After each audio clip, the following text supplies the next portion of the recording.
Hello guys, today I'm going to teach you how to screenshot on your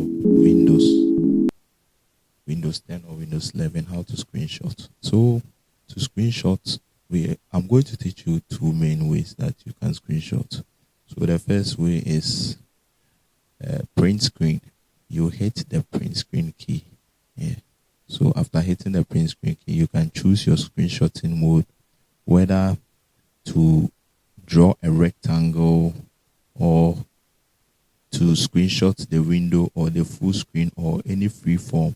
So in the free form, you draw any free shape and it will screenshot around where you draw.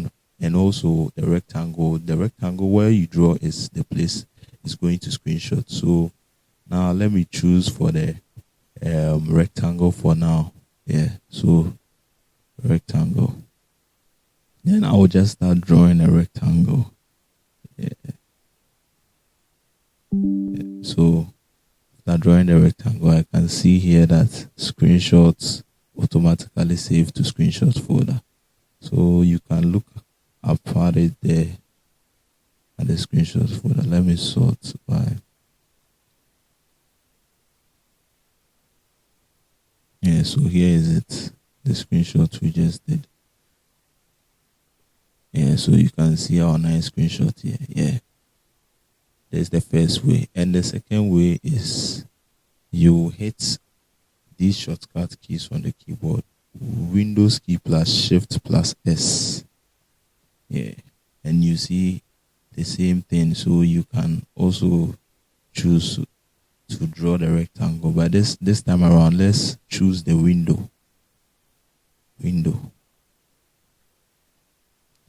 I don't have any window open, so let me choose the full screen here. So after hitting the full screen, I can see that screenshot automatically saved to screenshot folder. So this is how to screenshot on your Windows. Thank you guys. If this video helped you, don't forget to like and subscribe.